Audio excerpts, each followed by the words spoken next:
is called Martha. When she opened her eyes in the morning, it was because a young housemaid had come into her room to light the fire and was kneeling on the hearthrug, raking out the cinders noisily.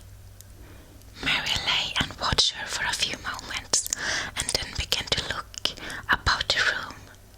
She had never seen a room at all like it and thought it curious and gloomy. The walls were covered with tapestry with a forest scene embroidered on it. There were fantastically dressed people under the trees, and in the distance there were a glimpse of the turrets of a castle. There were hunters and horses and dogs and ladies. Mary felt as if she were in the forest with them. Out of a deep window, she could see a great climbing stretch of land which seemed to have no trees on it and to look rather like an endless dull purplish sea. "What is that?" she said, pointing out of the window. Martha, the young housemaid, who had just risen to her feet, looked and pointed also. "That's there," she said. "Yes, that's the moor," with a good-natured grin. "Does thou like it?" "No," answered Mary, "I hate it." "That's because thou'rt not used to it," Martha said, going back to her heart. "Thou thinks it's too big and too far now, but thou will like it." "Do you?" inquired Mary. "That I do," answered Martha, cheerfully polishing away at the grate. "I just love it. It's non-bar. It's covered with growing things as smells sweet.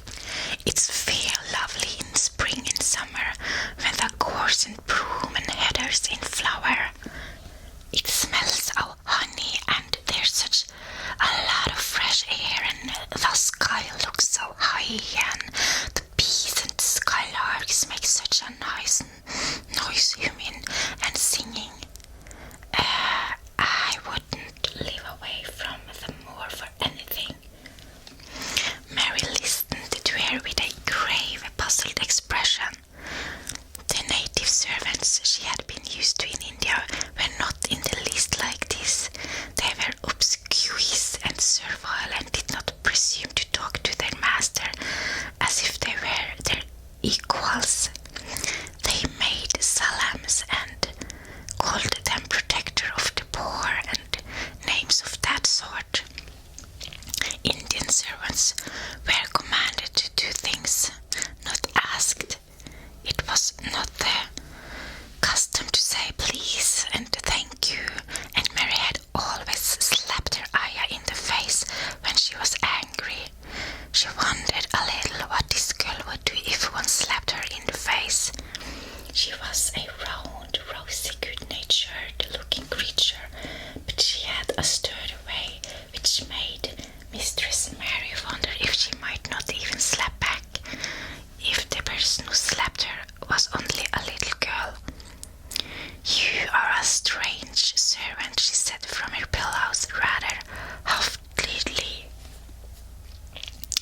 Martha sat up on her heels with her blacking brush in her hand and laughed without seeming the least out of temper. "I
she said. What do you mean? I don't understand your language, said Mary. I forgot, Martha said. Mrs. Medlock told me I'd have to be careful or you wouldn't know what I was saying. I mean, can't you put on your own clothes? No, answered Mary quite indignantly. I never did in my life. My ayah dressed me, of course. Well, said Martha, evidently not in the least aware that she was impudent. It's time thou should learn. Thou cannot begin younger. I'll do thee good to wait on Dickon a bit. My mother always said she couldn't see why grand people's children didn't turn out to fair fools. What with nurses and being washed and dressed and took out of to walk as if they were puppies. It is different in India, said Mistress Mary disdainfully. She could scarcely stand this.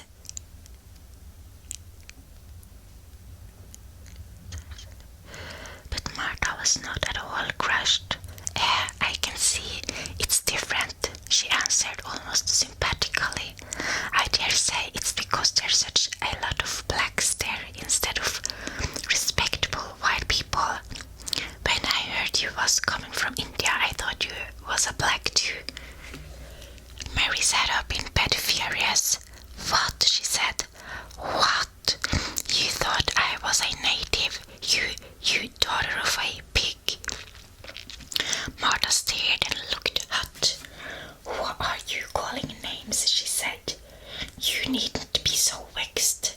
That's not the way for a young lady to talk. I've nothing against the blacks. When you read about them in tracts, they are always very religious. You always read as a blacks, a man and a brother.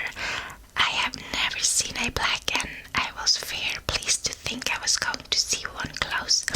When I come in to light your fire this morning, I creep up to your bed and pulled the cover back carefully to look at you, and there you was, disappointedly no more black than me, for all you are so yeller. Mary did not even try to control her rage and humiliation. You thought I was a native. You dared. You don't know anything about natives. They are not people. They are servants who must salam to you. You know nothing about India. You know nothing about anything. She was such in a rage and felt so helpless before the girls simply stared, and somehow she suddenly felt so horribly lonely and far away from everything she understood and which understood her, that she threw herself face downward on the pillow and burst into passionate sobbing. She sobbed so unrestrainedly that good-natured Yorkshire Martha was a little frightened and quite sorry for her.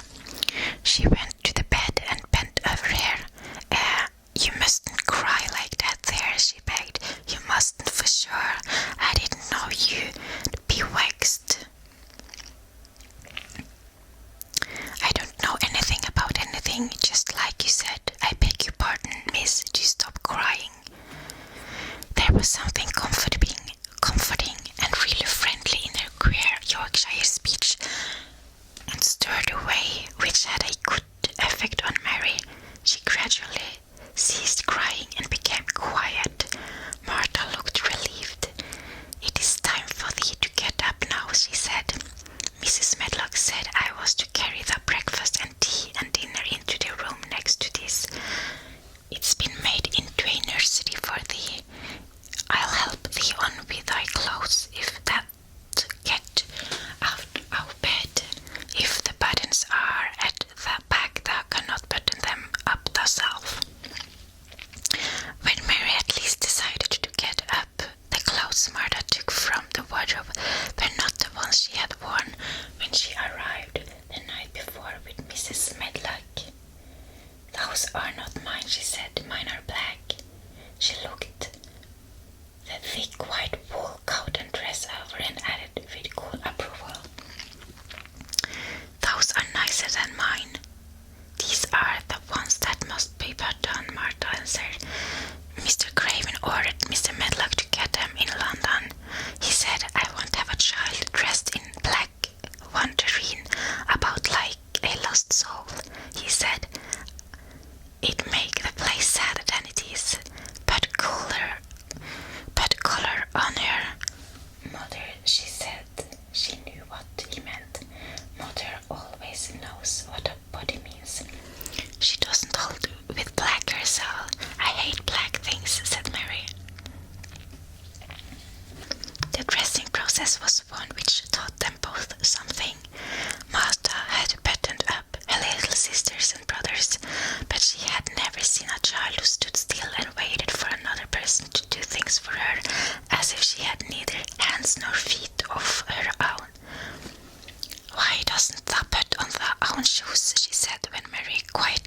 never dreamed of doing anything but waiting on themselves and on the younger ones who were either babies in arms or just learning to totter about and tumble over things. If Mary Lennox had been a child who was ready to be amused, she would perhaps have laughed at Martha's readiness to talk, but Mary only listened to her coldly and wondered at her freedom of manner. At first she was not at all interested, but gradually, as the girl rattled on in her good-tempered, homely way, Mary began to notice what she was saying. You should see him all, she said. There's 12 of us and my father only gets 16 shillings a week. I can tell you my mother's put to it to get porridge for them all. They tumble about on the moor and play there all day in, and mother says their air of the moor fattens them. She says she believes they eat the grass the same as the wild ponies do. Our dickon, he is 12 years old and he has got a young pony he calls his own. Where did he get it? Asked Mary. He found it on the moor with its mother when it was a little one, and he began to make friends with it and give it bits of bread and pluck young grass for it. And it got to like him, so it follows him about and it lets him get on its back. Dickon's a kind lad and animals likes him.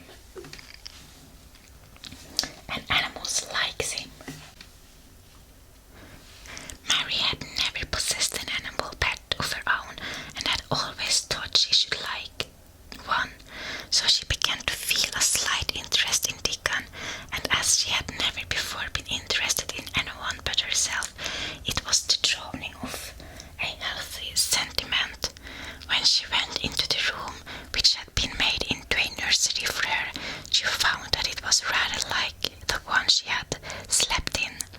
It was not a child's room, but a grown-up person's room, with gloomy old pictures on the walls and heavy old oak chairs. A table in the center was set with a good substantial breakfast, but she had always had a very small appetite, and she looked with something more than indifference at the first plate Martha set before her. I don't want it, she said. Thou doesn't want thy porridge, Martha exclaimed incredulously. No, thou doesn't know how good it is. Put a bit on treacle on it, or a bit of sugar. I don't want it, repeated Mary. Said Martha, I can't abide to see good victuals go to waste. If our children was at this table, they'd clean it bare in 5 minutes. Why, said Mary coldly. Why, echoed Martha. Because they scarce ever had their stomach full in their lives. They are as hungry as young hawks and foxes. I don't know what it is to be hungry, said Mary, with the indifference of ignorance. Martha looked indignant. Well, it would do thee good to try it. I can see that plain enough, she said outspokenly. I have no patience with folks as sits and just stared at good bread and meat. My word, don't I wish Dickon and Phil and Jane and the rest of them had what's here under their pinafores. Why don't you take it to them, suggested Mary. It is not mine, answered Martha stoutly, and this isn't my day out. I get my day out once a month, same as the rest. Then I go home and clean up for mother and give her a day rest. Mary drank some tea and ate a little toast and some marmalade. You wrap up warm and run out and play you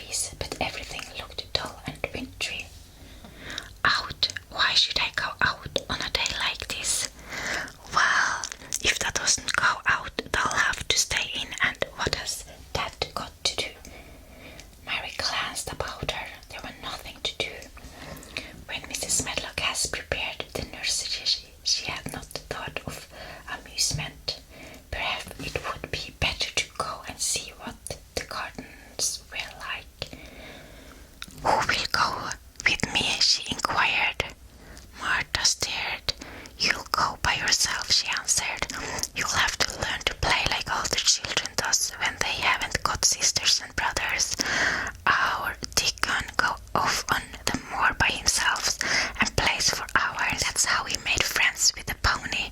He's got sheep on hours that he got sheep on the moor that knows him, and birds and as comes and eats out of his hands. However little there is to eat, he always saves a bit of his bread to coax his pets.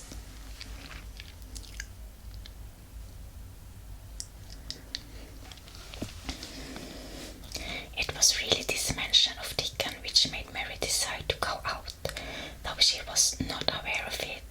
There would be birds outside, though there would not be ponies or sheep. They would be different from the birds in India, and it might amuse her to look at them. Martha found her coat and hat for her and a pair of stout little boots, and she showed her a way downstairs. If that goes round that way, that'll come to the gardens, she said, pointing to the gate in a wall of shrubbery. There's a lot of flowers in summertime, but there's nothing blooming now. She seemed to hesitate a second before she added, one of the gardens is locked up. No one has been in it for 10 years. Why? Asked Mary, in spite of herself. Here was another locked door added to the 100 in the strange house. Mr. Craven had it shut when his wife died so sudden. He won't let no one go inside. It was her garden. He locked the door and dug a hole and buried the key. There's Mrs. Medlock's bell ringing. I must run. After she was gone, Mary turned down the walk which led to the door in the shrubbery. She could not help thinking about the garden, which no one had been into for 10 years. She wondered what it would look like and whether there were any flowers still alive in it. When she had passed through the shrubbery gate, she found herself in great gardens with wide lawns and winding walks with clipped borders. There were trees and flower beds and evergreens clipped into strange shapes, and a large pool with an old grey fountain in its midst.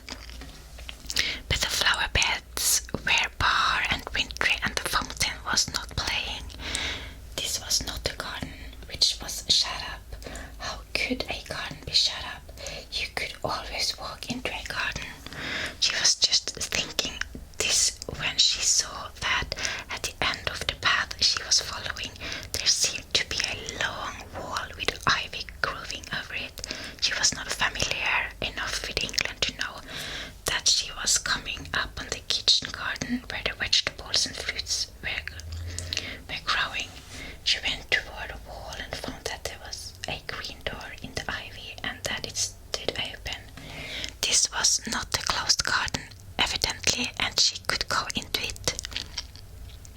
She went through the door and found that it was a garden with walls all round it, and that it was only one of several walled gardens which seemed to open into one another.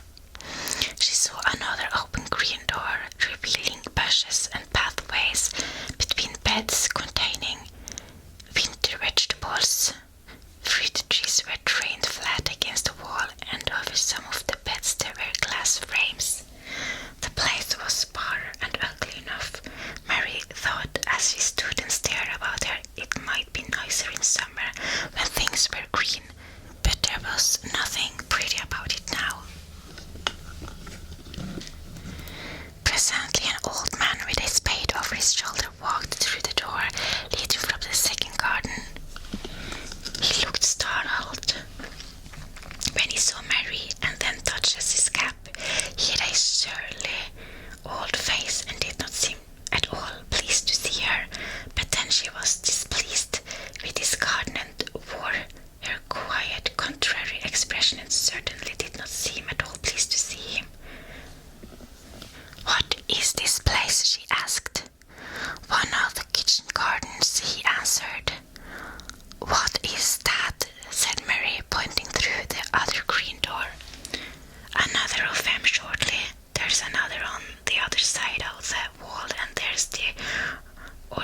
wanted to do.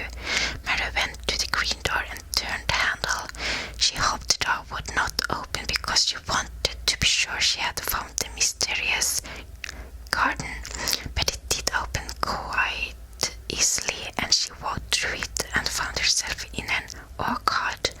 There were walls all around it also, and trees trained against them, and there were bare fruit trees growing in the winter brown grass, but there was no green door to be seen anywhere.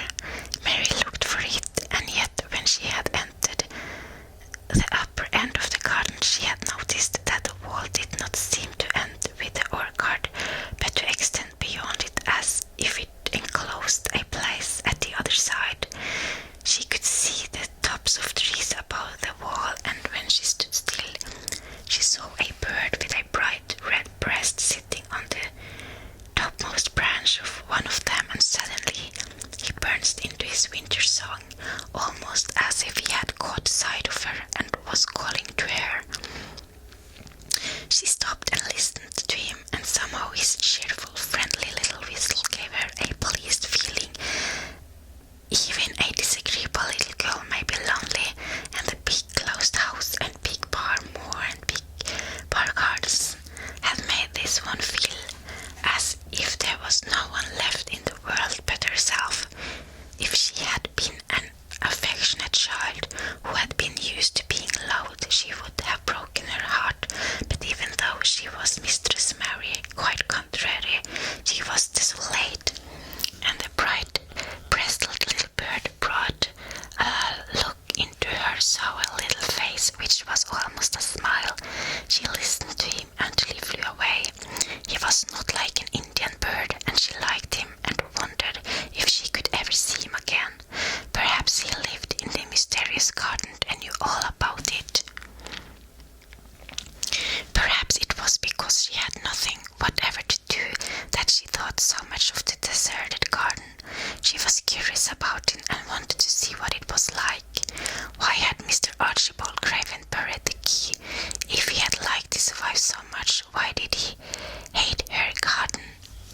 She wondered if she should ever see him, but she knew that if she did, she should not like him, and she would not like him, and he would not like her, and that she should only stand and stare at him and say nothing, though she should be wanting dreadfully to ask him why he had done such a queer thing.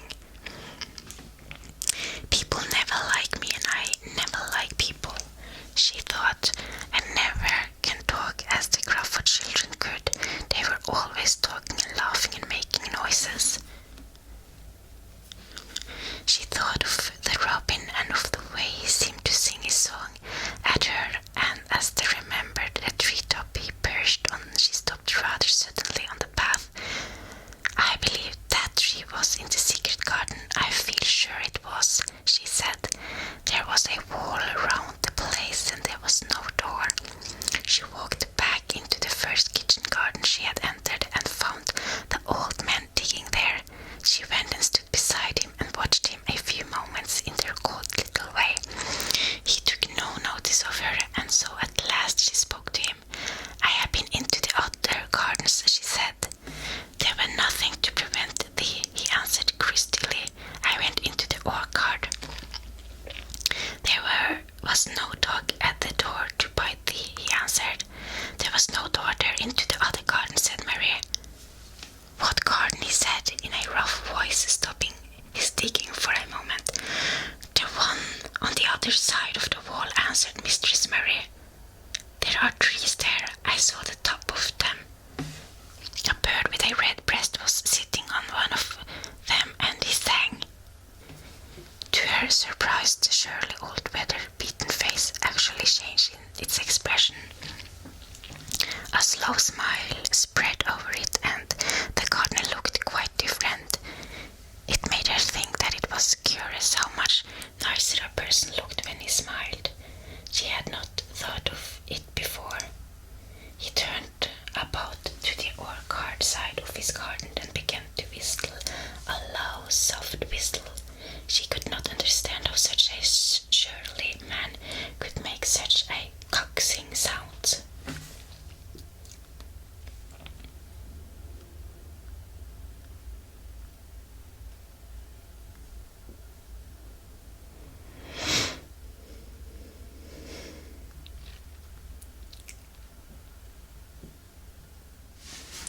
Just the next moment, a wonderful thing happened.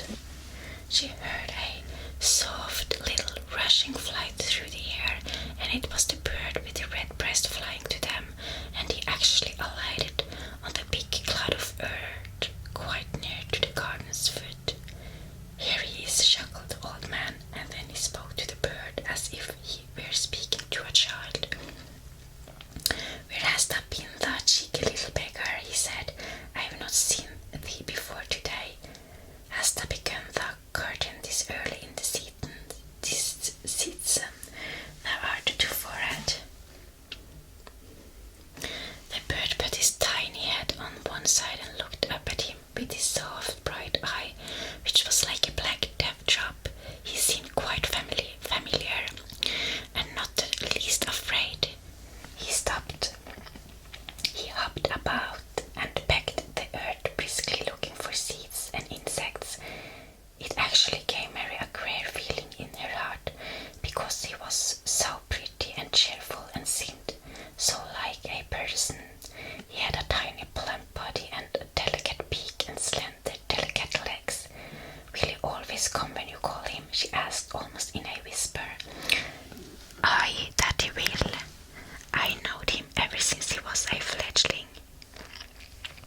He come out of the nest in the other garden, and when first he flew over the wall he was too weak to fly back for a few days, and we got friendly.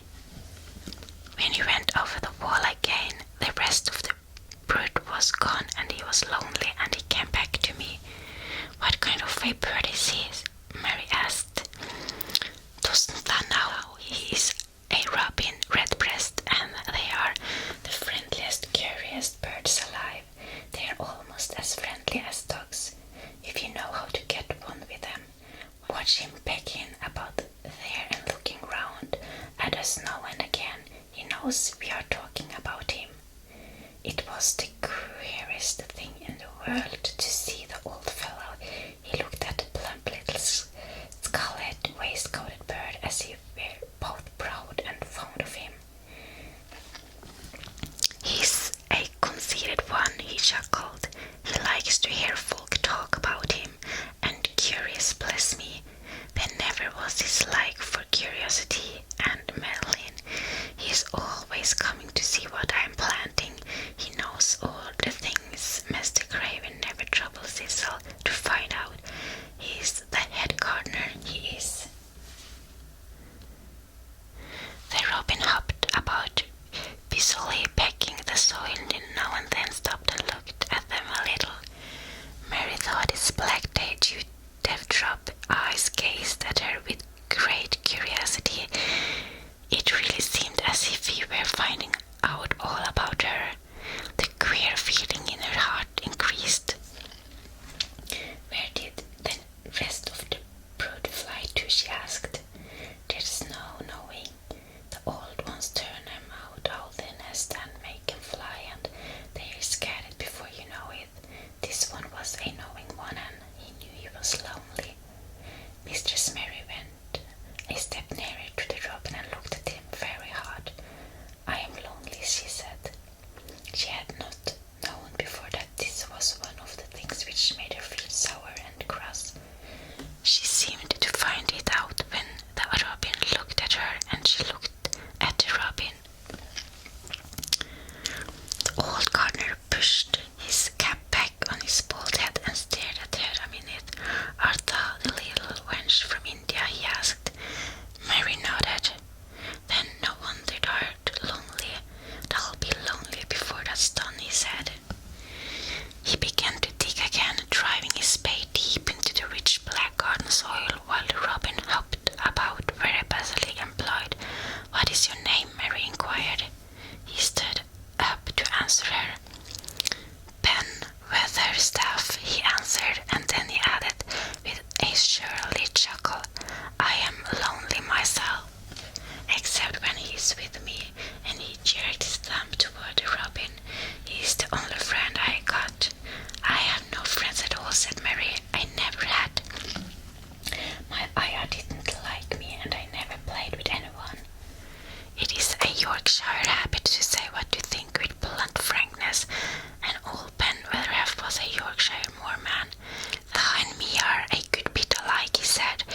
was vow out of the same cloth. We're neither of us good looking, and we're both of as sore as we look. We've got the same nasty tempers, both of us, I'll warrant. This was plain speaking, and Mary Lennox had never heard the truth about herself in her life. Native servants always salaamed and submitted to you, whatever you did. She had never thought much about her looks, but she wondered if she was as unattractive as Ben Weatherstaff, and she also wondered if she looked as sour as he had looked before the robin came. She actually began to wonder also if she was nasty-tempered. She felt uncomfortable. Suddenly a clear, rippling little sound broke out near her, and she turned round. She was standing a few feet from a young apple tree, and the robin had flown onto one of its branches that burst out into a scrap of a song. Ben Weatherstaff laughed outright. "What did he do that for?" asked Mary. "He's made up his mind to make friends with thee," replied Ben. "Thank me if he hasn't took a fancy to thee." "To me," said Mary, and she moved toward a little tree softly and looked up. "Would you make friends with me?" she said to the robin, just as if she was speaking to a person. "Would you?" And she did not say it either in her hard little voice or in her imperious Indian voice, but in a tone so soft and eager and coaxing that Ben Weatherstaff wasn't as surprised as she had been when she heard him whistle. "Why," he cried out, "thou said that as nice and a human, as if thou was a real child instead of a sharp old woman. Thou said it almost like Dickon talks to his wild things on the moor." "Do you know Dickon?" Mary asked, turning round rather in a hurry. "Everybody knows him. Dickon's wandering about everywhere. The very blackberries and the heather bellows knows him. I warrant the foxes shows him where the scabs lies, and the skylark doesn't hide their nests from him." Mary would have liked to ask some more questions. She was almost as curious about Dickon as she was about the deserted garden, but just at that moment the robin, who had ended his song, gave a little shake of his wings, spread them and flew away. He had made his visit and had other things to do. "He has flown over the wall," Mary cried out, watching him. "He has flown into the orchard. He has flown across the other wall into the garden where there is no door." "He lives there," said old Ben. "He came out the egg there. If he is courting, he's making up to some young madam of a robin that lives among the old rose trees there." "Rose trees," said Mary. "Are there rose trees?" Ben Weatherstaff took up his spade again and began to dig. "There was 10 years ago," he mumbled. "I should like to see them," said Mary. "Where is the green door?" "There must be a door somewhere." Ben drove his spade deep and looked as uncompanionable as he had looked when she first saw him. "There was 10 years ago, but there isn't now," he said. "No door," cried Mary. "There must be. None as anyone can find, and none as is anyone's business. Don't you be a meddlesome wench and poke your nose where it's no cause to go. Here I must go on with my work. Get you gone and play you. I've no more time." And he actually stopped digging, threw his spade over his shoulder and walked off without even glancing at her or saying goodbye.